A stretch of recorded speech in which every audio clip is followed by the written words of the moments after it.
So, a few days ago, we saw Matthew freaking Schaefer scoring the most points ever by an 18-year-old defenseman in NHL history.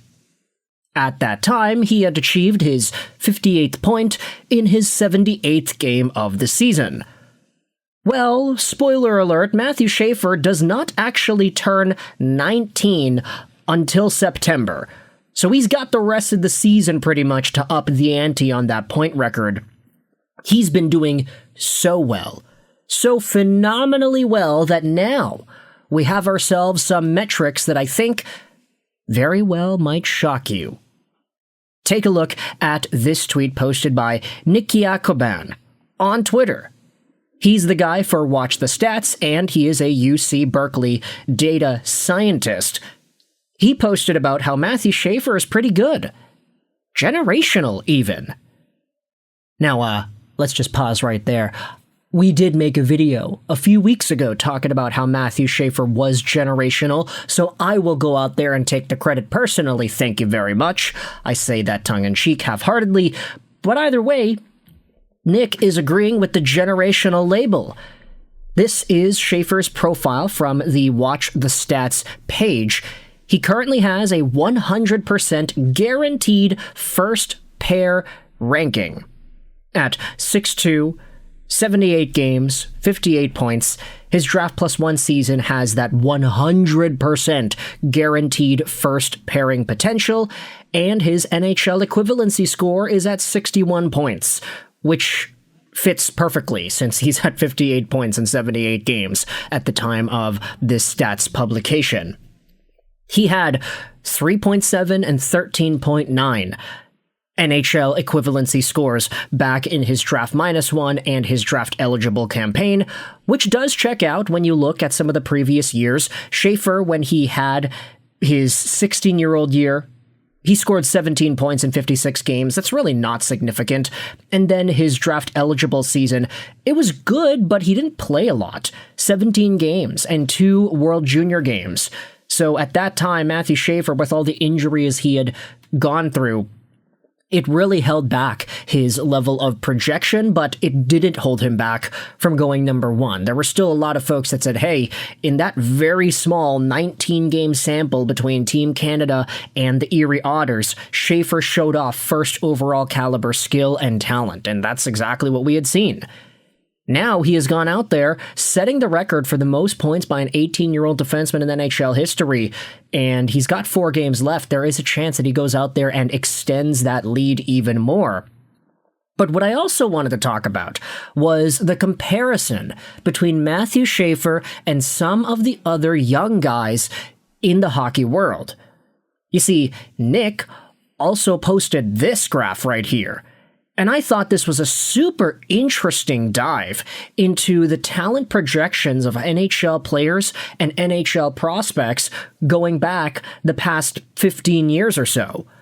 What this list is the highest projected player each season in the sport of hockey.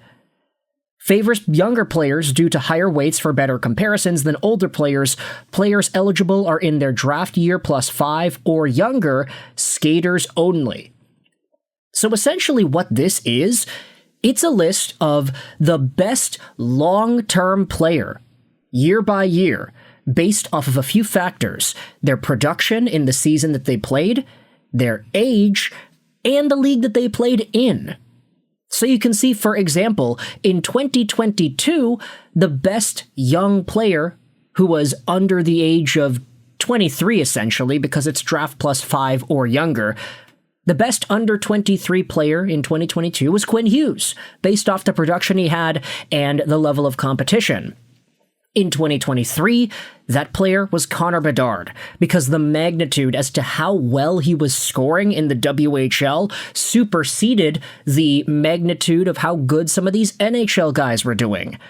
And Bedard held on to this metric for 3 seasons in a row.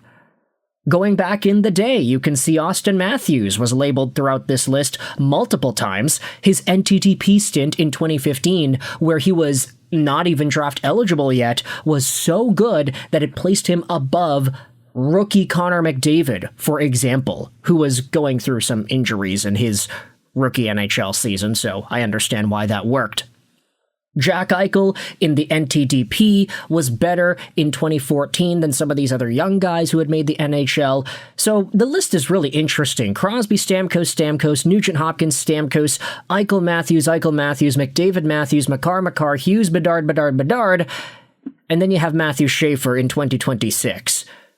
Nick says this, that Schaefer is slightly ahead of Macklin Celebrini for having the highest projection among all Draft Plus 5 and younger skaters this season, which made me wonder who the highest ranked players were in the past. Schaefer is breaking a 3-year run of Bedard at number 1. He is joining an elite group of players on this list. The Islanders are insanely lucky to have him. So all of these guys on this list in their respective years had what could be labeled as the best long-term projection based off of the actual results of that season. So Bedard, despite the fact that he did have some rough years in Chicago to open up his NHL career, he still had some pretty good projection, and I think that's very fair when you acknowledge just the level of talent that he has. It is kind of interesting to me, though, how 2025's Connor Bedard was technically better than what Lane Hutson and Macklin Celebrini were able to do in 2025. But then again, Connor Bedard last season in that 2024-2025 campaign was still able to go out there with 67 points in 82 games, not to mention the level of competition, the role, the responsibility that he had as a member of the Blackhawks. Obviously, that's very, very high. But it also is intriguing here how Matthew Schaefer was able to best out Macklin Celebrini. But you have to look at all the intangibles here, of course, too. Schaefer is 18 years old. Celebrini is 19 years old. So that extra year is doing a lot of heavy lifting for Schaefer, not to mention the fact that he is a defenseman, still going out there and scoring really, really high numbers for a guy who is just a first-year National Hockey League player. Celebrini, I get it. He went out there with 107 points this season. He's on pace for 115. He could go out there with a 40-goal, 70-assist season, and nobody is really going to bat an eye. He has just been so good these past few months.